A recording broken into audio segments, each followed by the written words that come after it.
pembalasan dari alam baka. Malam itu terasa sunyi, bulan purnama menggantung di langit desa. Rani, seorang gadis cantik yang solehah, ditemukan tergantung di pohon beringin tua di pinggiran desa. Tubuhnya kaku, wajahnya pucat, matanya masih terbuka, seolah ingin berbicara. Kematian Rani memukul hati Mbah Mahfud, akan tetapi ia mencoba untuk mengikhlaskannya. 3 hari sebelum kematiannya, Rani menolak lamaran Rama, anak kepala desa yang kaya raya dan berkuasa. Rani menolak, karena ia telah jatuh cinta pada Iraman, anak dari Kiai Murad, kiai yang membimbing Mbah Mahfud untuk bertobat. Pada zamannya, Mbah Mahfud adalah tokoh spiritual yang sangat sakti, tidak ada tandingannya, namun, perkenalannya dengan Kiai Murad membuatnya bertobat, dan menjadi murid dari Kiai Murad. Penolakan itu menjadi malapetaka bagi Rani. Rama bersama 7 temannya, yang merupakan anak-anak pejabat dan orang kaya, mencegat Rani. Sepulang dari mengaji dari pondok pesantren Kiai Murad, mereka membekap mulut Rani, kemudian menyeret Rani ke dalam kebun, yang rimbun.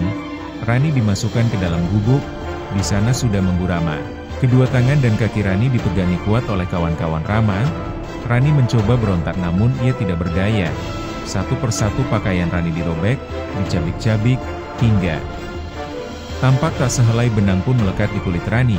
Dengan buas, Rama memuaskan nafsu bejatnya seperti binatang liar yang lapar. Dicabik-cabiknya, Rama selesai dengan birahinya. Rani pun digilir oleh teman-teman Rama. Setelah puas, mereka membunuhnya, kemudian menggantungnya di pohon beringin, untuk menutupi perbuatan mereka. Di malam ketiga, setelah pemakaman, Mbah Mahfud terpekur di sajadahnya. Rasa rindu, pada Rani anak gadisnya, begitu dalam di dadanya. Dalam doanya yang panjang, ia mendengar bisikan suara lembut anaknya, memanggil dari alam sana. Mbah Mahfud bersila, memejamkan mata, dan membaca mantra, sehingga tampak pada mata batinnya, dengan jelas, bagaimana putrinya, diperkosa, mereka menertawakan ketidakberdayanya, dan bagaimana Rani meregang nyawa. Amarah penuh dendam bergemuruh, berkecamuk di dada Mbah Mahfud, ingin rasanya ia membunuh mereka semua. Namun ia sadar, ia telah meninggalkan dunia hitamnya. Malam ketujuh, amarahnya tak tertahan lagi. Ia telah meninggalkan dunia kegelapan bertahun-tahun lalu, tetapi keadilan tak dapat ia peroleh dengan cara biasa. Akhirnya, dengan berat hati, ia kembali ke dunia spiritualnya. Di atas makam Rani, ia melakukan ritual yang telah lama ia tinggalkan. Mantra-mantra lama yang seharusnya terkubur kini ia kumandangkan kembali. Angin bertiup kencang, petir menyambar, dan tanah bergetar saat roh Rani kembali. Dengan tangannya sendiri, Mbah Mahfud menangkap arwah anaknya, memasukkannya ke dalam kendi tanah liat, menyempurnakannya, dan memberinya kekuatan untuk menuntut balas. Pada malam ke-14, arwah itu telah mendapatkan kesaktiannya. Wujudnya sangatlah seram. Sekarang, carilah dan tuntaskan apa yang harus kau tuntaskan, kata Mbah Mahfud dengan suara berat. Malam ke-17, pembalasan itu dimulai. Rizal, anak seorang pengusaha kayu yang kaya raya, menjadi korban pertama. Pada malam itu Rizal sedang mencekik botol di dalam kamarnya. Dengan alunan musik DJ yang sangat keras, ia berjoget energik sampai akhirnya berhenti. Pada saat ia melihat sosok Rani di jendela, ia menyapu matanya, memastikan apa yang ia lihat, bayang itu hilang. Ia berbalik, dan arwah Rani dengan muka yang sangat seram, tepat berada di hadapannya. Rizal segera mengambil HP-nya, kemudian ia menelpon teman-temannya. Namun tidak ada satupun yang menjawabnya. Kemudian Rizal mengirimkan pesan WhatsApp. Pada pesan itu, Rizal menceritakan, ia melihat arwah Rani yang sangat seram. Ia sangat takut.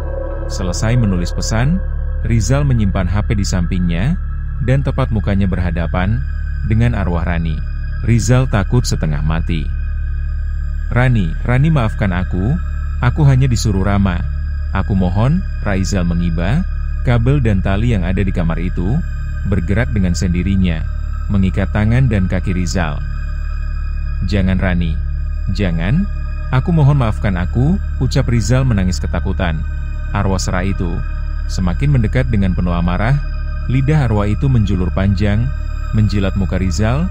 Dengan kukunya yang tajam, arwah itu menusukkan kuku tajamnya ke dada Rizal dan menarik jantungnya keluar, melahapnya dibarengi tertawaan penuh dendam.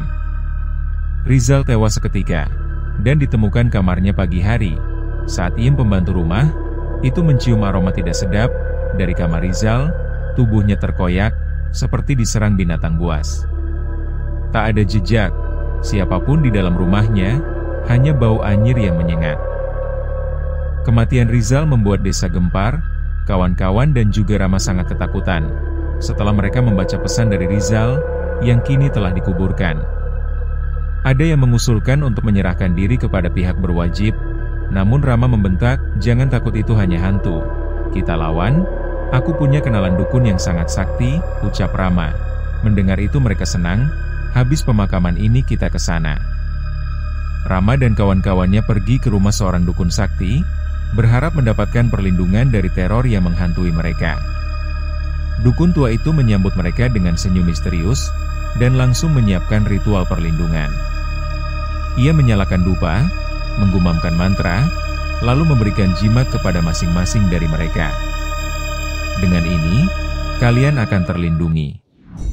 Tidak ada roh yang bisa menyentuh kalian, kata sang dukun dengan suara berat memberikan jimat pelindung. Namun, tiba-tiba, angin berhembus kencang. Suara perempuan bergema dari sudut ruangan. "Jangan ikut campur. Ini bukan urusanmu," suara itu berbisik, bergema di dalam kepala mereka. Sejurus kemudian, ruangan bergetar, dan sosok arwah muncul di tengah lingkaran ritual. Wajahnya lebih mengerikan dari sebelumnya. Mata hitam kosong menatap langsung ke dukun itu, menunjuk dengan cakarnya yang tajam ke arah dukun. "Aku akan tetap melindungi mereka," teriak dukun itu, mencoba mengusir arwah dengan mantra-mantranya. Namun, arwah itu hanya tersenyum sinis. Dalam sekejap, dupa-dupa padam, dan sang dukun tiba-tiba mencengkeram dadanya, terbatuk darah sebelum tubuhnya jatuh ke lantai, tak bernyawa. Rama dan teman-temannya menjerit ketakutan. Mereka berhamburan keluar, berlari tanpa arah. Namun, di benak mereka, satu hal pasti, tidak ada yang bisa menyelamatkan mereka dari pembalasan arwah. Malam ke-18, Galih, anak seorang pejabat tinggi desa, tampak mulai ketakutan sejak malam mulai tiba. Ia memegang erat jimat yang ia terima dari dukun itu sambil mengemudikan mobilnya. Ia mencoba melarikan diri ke kota. Ia merasa takut setelah mendengar kabar kematian teman-temannya dan kejadian di rumah dukun. Namun, di tengah perjalanan, mobil yang dikendarainya tiba-tiba berhenti. Mesin mati, jalanan sepi, dan kabut tebal menyelimuti sekitar. Dari cermin mobilnya, ia melihat arwah itu berdiri di belakangnya dengan mata kosong dan senyum mengerikan. "Rani, maafkan aku Rani. Jangan bunuh aku," memohon Galih. Arwah itu mencekik dan menyayat-nyayatnya dengan penuh amarah. Galih berteriak melolong kesakitan puncaknya, cakar tangan arwah itu menembus lehernya. Pada keesokan harinya, tubuhnya ditemukan di dalam mobil dengan wajah ketakutan membeku.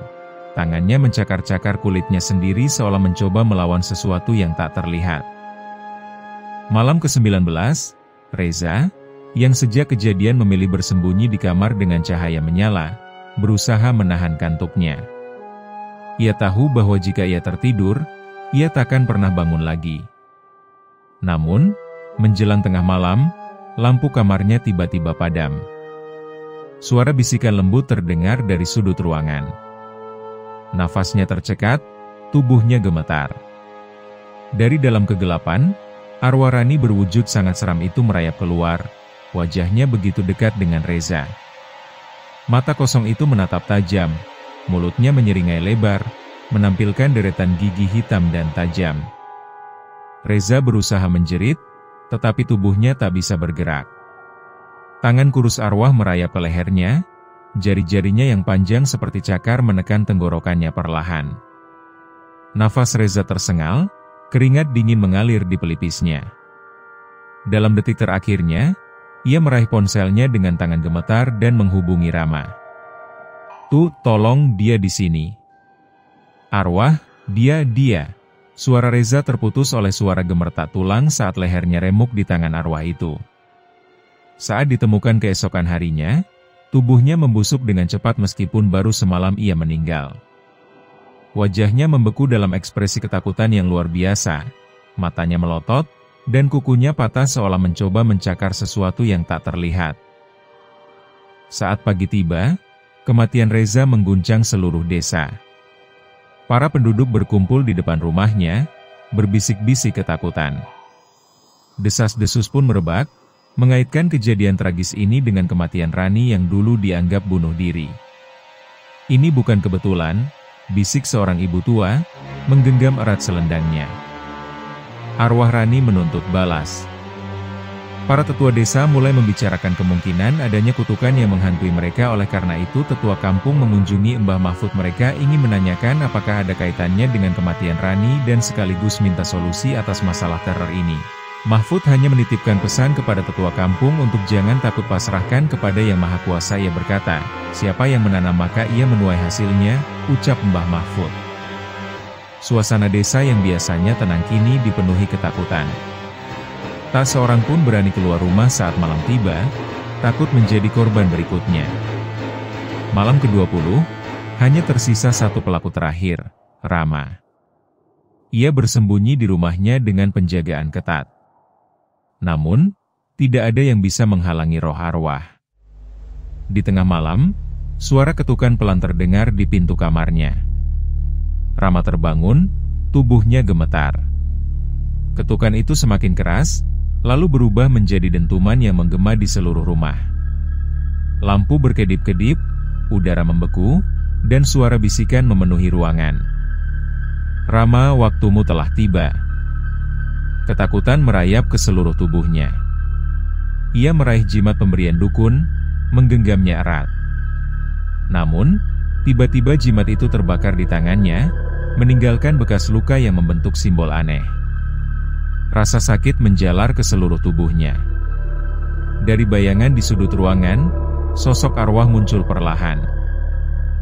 Matanya hitam pekat, mulutnya menyeringai dengan gigi tajam yang mencuat keluar. Rambut panjangnya menjuntai seperti akar pohon mati, bergerak perlahan seperti ular. Rama berusaha berteriak, tetapi suaranya hilang, tertelan oleh ketakutan. Tangan arwah yang kurus dan panjang merayap ke tubuh Rama. Ia mencengkeram kaki Rama dan menyeretnya ke sudut ruangan. Kuku-kukunya menembus kulit, mengoyaknya perlahan. Rama menjerit kesakitan, tubuhnya menggeliat tak berdaya. Arwah menatapnya dengan penuh kebencian sebelum mulai menyiksa tubuhnya.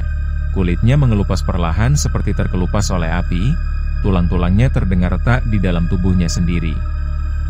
Darah menggenang di lantai, jeritan Rama terus menggema hingga perlahan berubah menjadi rintihan lemah. Arwah berbisik di telinganya, kau tak bisa lari, ini balasanku. Dengan satu cengkeraman terakhir, arwah mencabut nyawa Rama. Matanya melotot, mulutnya terbuka lebar seolah menjerit dalam kesakitan yang luar biasa. Tubuhnya yang koyak terkapar di lantai, tak bernyawa. Saat pagi datang, para penjaga menemukan Rama dalam kondisi mengenaskan. Tubuhnya penuh luka, wajahnya beku dalam ekspresi ketakutan yang tak terlukiskan. Tak ada jejak pelaku, hanya udara dingin yang menyelimuti ruangan, seolah kematian masih berbisik di sana. Malam selikur malam ke-21, Mbah Mahfud kembali ke makam anaknya. Di sana, ia melakukan ritual terakhir untuk membersihkan arwah. Tugasmu telah selesai, nak. Kembalilah dengan tenang, ucapnya dengan mata berkaca-kaca. Arwah Rani yang kini tampak cantik dan bersih bersinar tersenyum lambat-lambat hilang. Angin berhembus lembut, kabut menyelimuti makam, dan suasana kembali tenang. Arwah telah kembali ke alamnya, dan desa itu pun tak lagi dihantui oleh ketakutan. Namun, di hati para penduduk desa, kisah tentang arwah akan selalu dikenang. Sebuah kisah tentang ketidakadilan, tentang seorang ayah yang kehilangan, dan tentang pembalasan yang datang dari alam baka.